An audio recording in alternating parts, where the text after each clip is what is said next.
Ladies and gentlemen, Session 4, Access to Information and Information Communication Technologies, ICT. Okay, the main tool to be broken down by an esteemed panel that we have in the form of, we have Mr. Levison Kambwato, Mr. Regional Specialist in Media Freedom Monitoring and Research as moderator. We're going to have a brief presentation by Mr. Gordon Elliott, who's an associate at Salts and Company Law Chambers. We have our biggest panel for the day.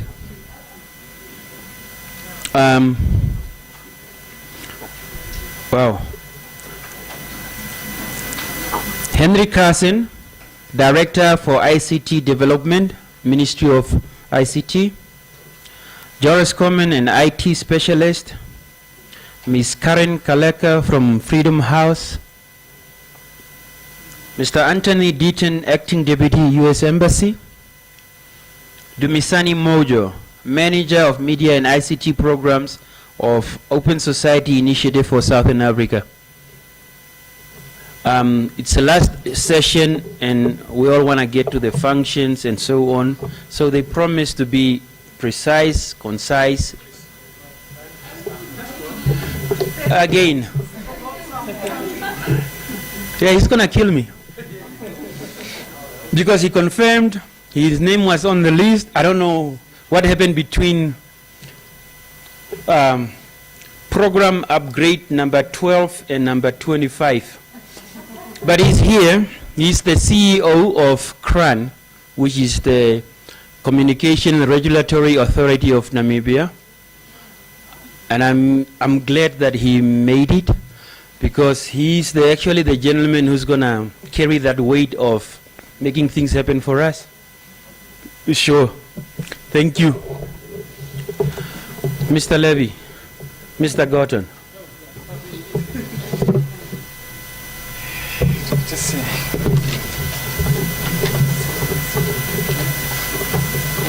Ladies and gentlemen, good afternoon. Thanks for this opportunity. I'm going to start off by just throwing up my hands in the air. Simply because the topic for this slot, as described in the program, is obviously far too wide for us to do justice to, to information and communications technologies issues in relation to access to information legislation. So I hope to bring a very specific focus in the time which I have been allowed for the slot. I will zoom in on two aspects with a purely, if I can use that word, purely Namibian focus. Hopefully, I heard earlier there was talk about, the cultural, the prevailing cultural environment. Maybe this, what I'm going to present could serve as a kind of a case study, hopefully a case study, of what I could call a pre-AIT legal environment, or access to information legal environment. So firstly, I will delve with on some of the ICT legislative developments already made and those being envisaged for Namibia. And secondly, I've made an analysis, albeit not a perfect one, on the investment, on the ICT investments also already made and currently being made by public agencies of Namibia, and thus funded from the public purse. I believe that these two aspects will surely impact the readiness or otherwise, and abilities or lack thereof, of the government's ability to respond to access to information demands by interested parties or individuals. It also stands to be a measure of our democratization efforts in a world where ICT plays the critical role in information dissemination. I also believe that focusing on the aforementioned aspects provide pointers to barriers which deny or limit access to information efforts and those which facilitate or enhance it.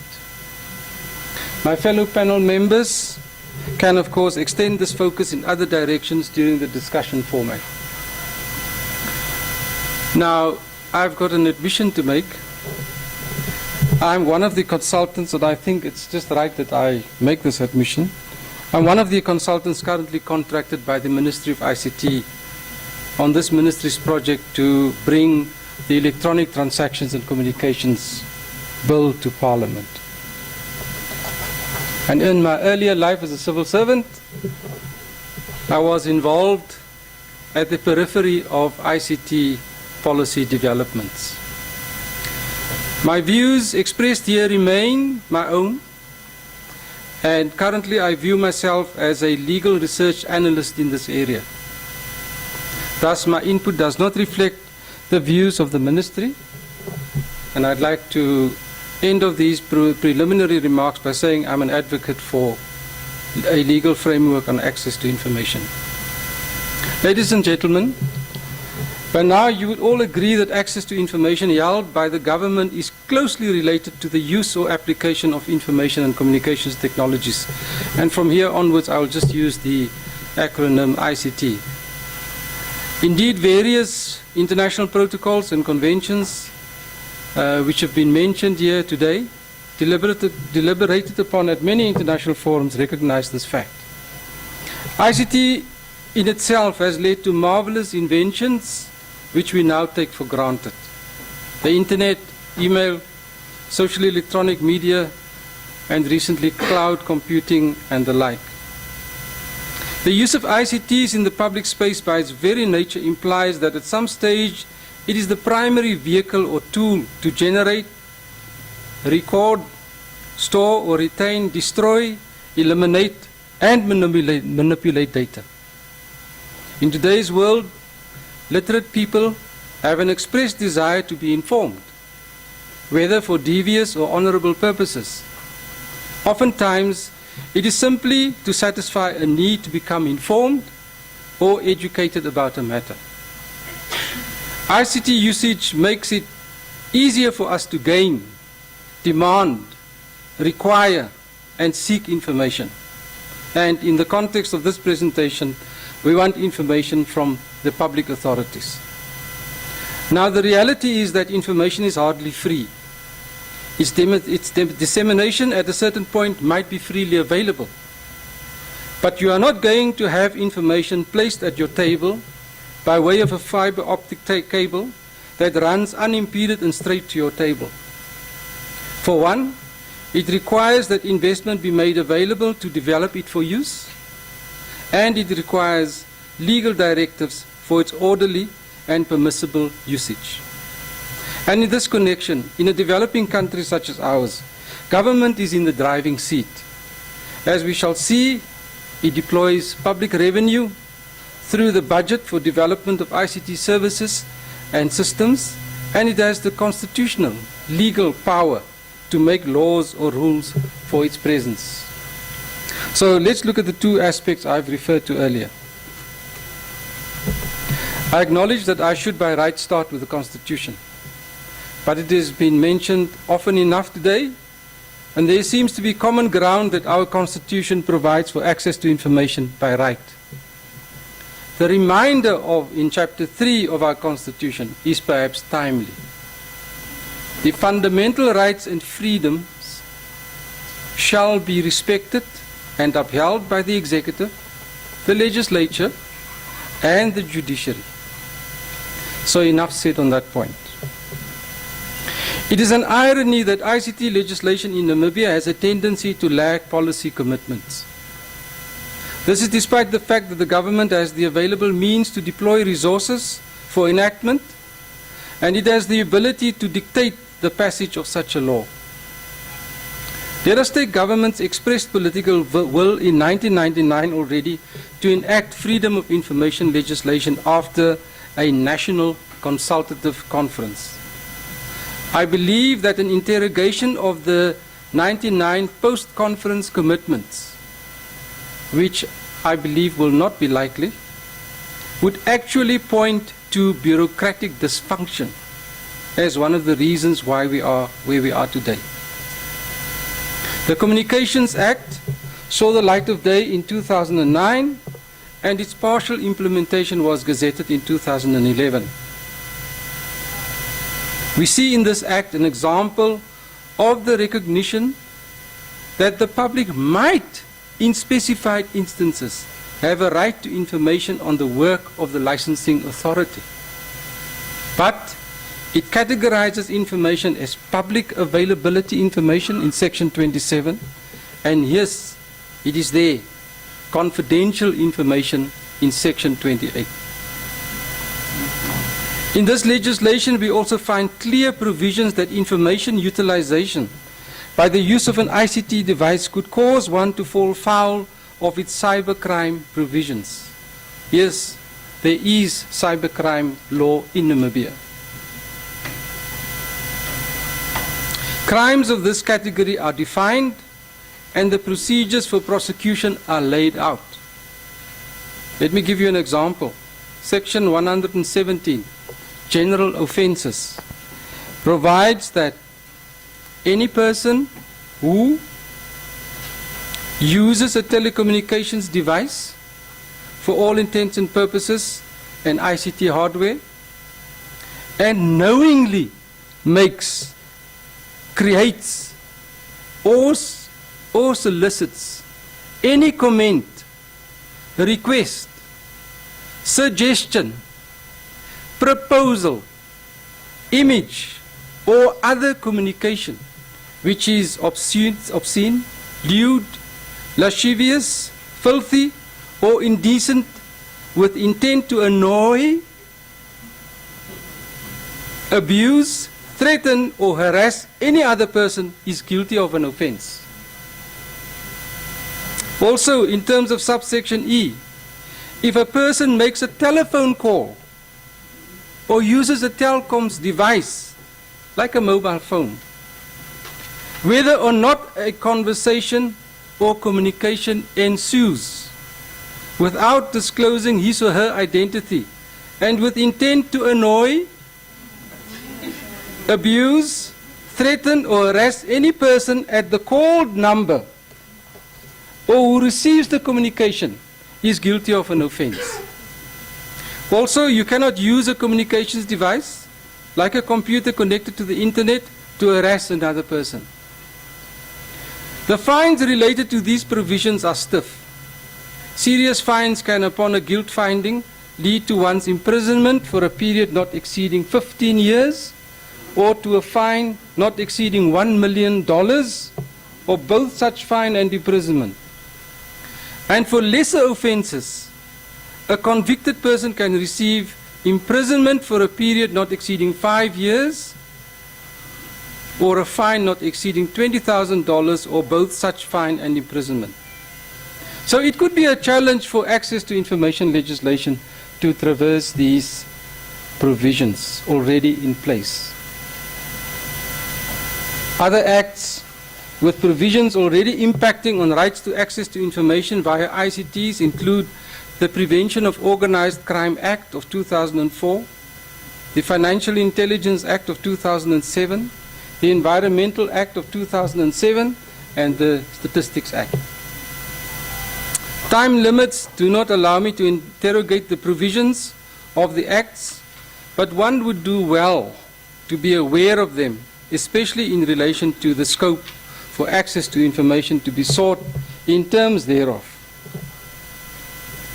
The point I wish to make, ladies and gentlemen, is that from an overview of some of the current recent legislation, one gets the impression that where piecemeal legal provisions on information availability, it's a term which I use deliberately because it's not a right to information, but on information availability apply, it has the opposite effect of a possible good intention, that of unintended consequences. And this is an issue which I believe needs to be researched further. I do get the impression that where apparently the public obtains a right to certain categories of information under specific laws intended for a defined purpose, it often simply has the opposite effect. Invariably, what happens is there is a taking away, a diminution, as it were, of those intended benevolent rights.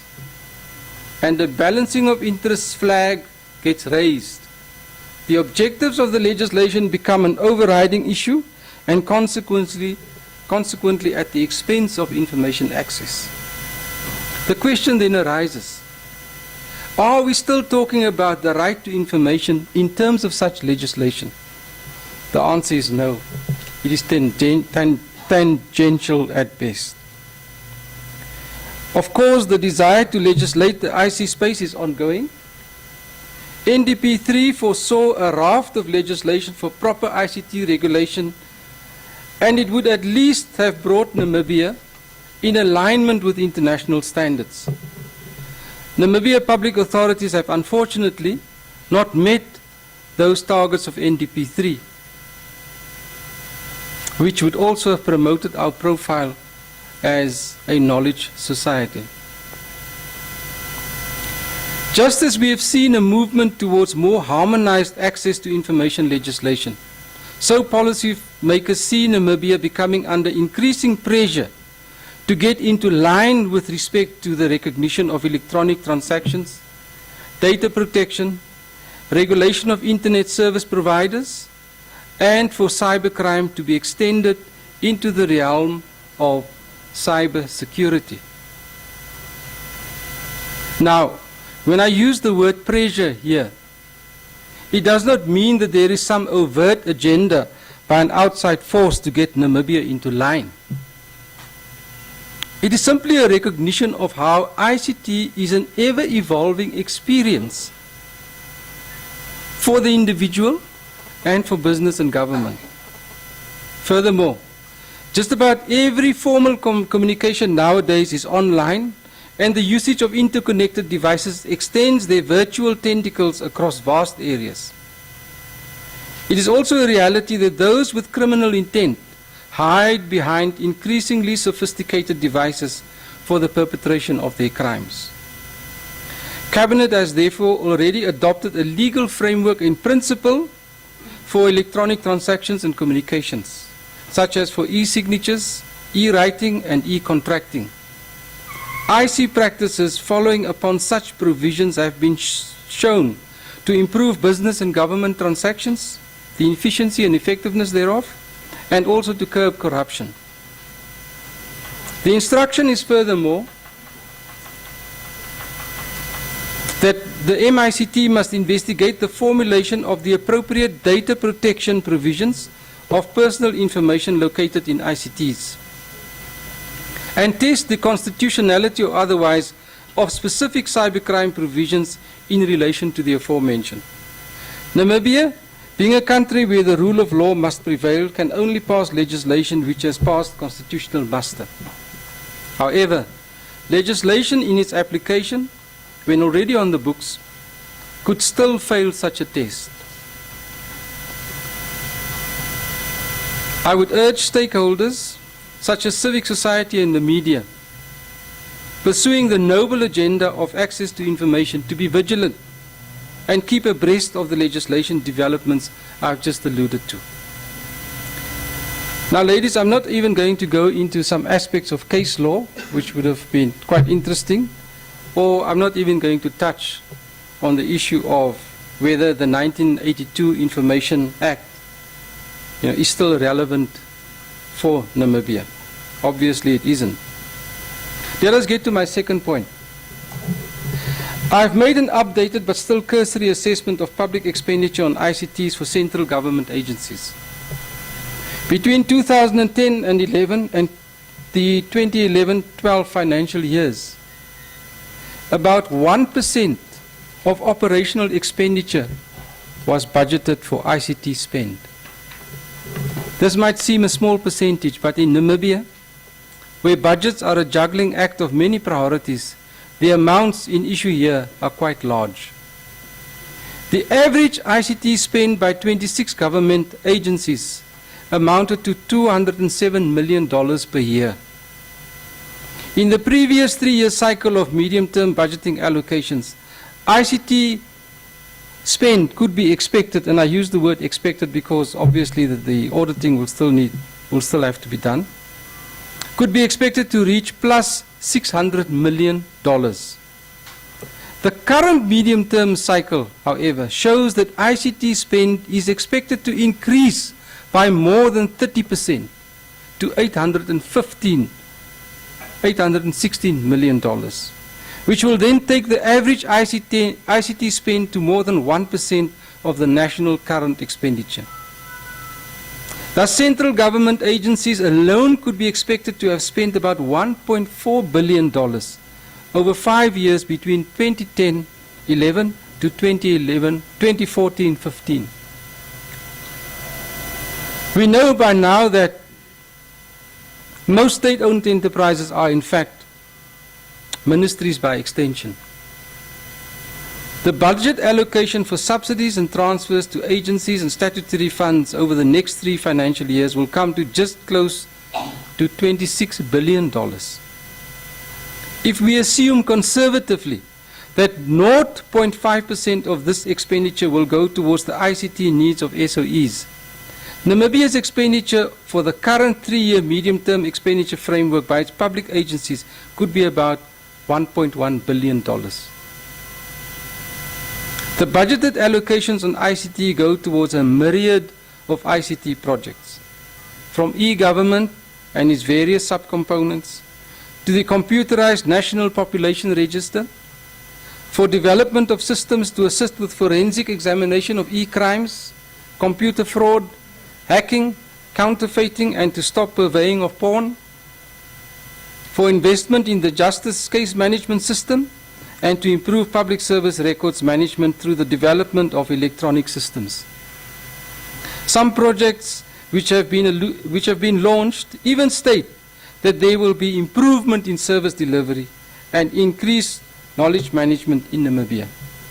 I'm afraid, however, that most of the accountability reports on the execution of projects have references to lack of progress or ignore the need for progress reporting on specific projects. On the positive side, I have noted that the websites of 90% of government ministries have shown great improvement. All the basic information is there in electronic form: budgets, annual reports, documents, strategic plans, speeches, and the like. Hopefully, we will soon see ministries moving in the transacting stage of ICT usage and opening Facebook and other social media accounts, and a permanent secretary or two might just go on for blogging. Another challenge would be to improve and secure web presences for local authorities and regional governments. These efforts will also facilitate access to information, but it would not mean that it would necessarily be access to information compliant. That test can only be made if an access to information law is in place. An interesting aspect in all of these ICT projects is to note who is assisting government agencies on these projects. Legal consultancy firms, local consultancy firms run projects using proprietary software such as Microsoft, Oracle, and SAP, requiring stricter licensing usage. Open software projects with generous licensing arrangements are managed by Chinese firms. There is involvement of consultants from India and Singapore. In conclusion, the ICT legislative landscape and ICT spend scenarios send us mixed signals about public administration efficiencies, transparency, and accountability in Namibia. They say the proof of the pudding is in the eating. The reality check for returns on the investments made and for seeing legislative compliance simply lies in having the required legislation in place for access to information. I thank you, ladies and gentlemen.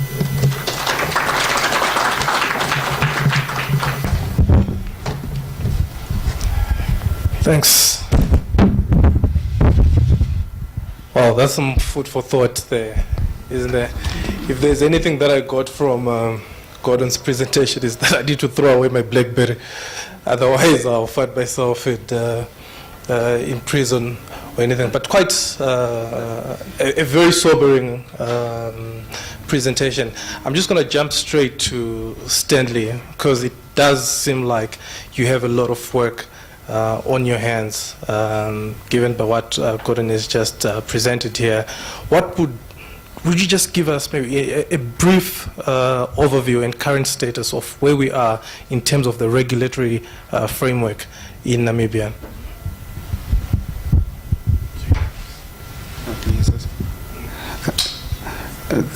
Thanks very much. I'm not going to go into much detail about the sections that Gordon quoted and how they may be a threat to access to information or not. I don't think I agree with his interpretation on that. I think, just briefly, those sections speak about how if you are harassed, how if someone calls you at your house repeatedly and does not leave a number, or how your ex-lover may be harassing you, you can lay a charge, and that section can be used in criminal proceedings. And that's how we see it. And as far as the development of the ICT sector is concerned, at least from a regulatory point of view, you would know that we are very much in our early stages, in the infancy. Since the inception of CRAN around May in 2011, and as Gordon rightly pointed out, it took a bit of a while to get there, but eventually we got there. And much of our focus at CRAN is on how do we ensure that the necessary infrastructure is rolled out, and rolled out quick enough to where it needs to be, because we see the ICTs as a conduit, as a vehicle, as a means for people to have access to the necessary information that they need, whether it's health information, whether it's information to their public birth register, whether it's information to how far it's taking for the application at Home Affairs for their ID, or whether it's information as to what they would need to do if they want to apply for a piece of land from the city of Windhoek. That's the kind of information people need for the socio-economic development and so on. And we see our role very much as how do we ensure that people have free access through universal access? How do we ensure that people have affordable access in instances where they have to pay? And how do we make sure that people have the necessary infrastructure where they stay, in rural areas, in Windhoek, wherever, so that they're able to speak to their local authorities? Okay, so it's a two-way street. They were able to speak to their local authorities or to their schools, but also how do those authorities speak back to them? And that's where we see the role in terms of encouraging, whether it's the public companies who are providing ICT services, whether it's private licensees that we're giving licenses to, that they are rolling out this necessary infrastructure, that we use that as a means to be able to communicate to our public so that they can get the necessary information that they need. All right, thank you. Henry, are there any, is this a shared vision between CRAN and the work that you do at the ministry? Thank you very much. I think what Stanley has alluded to or highlighted is exactly what we are planning to do. I think CRAN is the regulatory arm, and Gordon referred to them as, by definition, an extension of government. But one of the things is this whole notion of independence and so on. So I just remarked to Joris here that they are independent, so they are not government actually. But yes, in terms of the regulatory framework, I agree 100% that through the regulation of the industry in terms of licensing and guidelines, that the regulator has a big role to play. Together with the ministry, of course, and I have noticed when I listened to all the presentations and so on, since this morning, that I couldn't help to notice that there is sort of a little bit of criticism, a lot of criticism actually, not a little bit, which rightly so, I think, in some instances not. But we are trying to get our house in order. I think from my minister's statement also you could realize that we are trying to get our house in order. We are sort of, in terms of historical arrangements, we are also in infancy.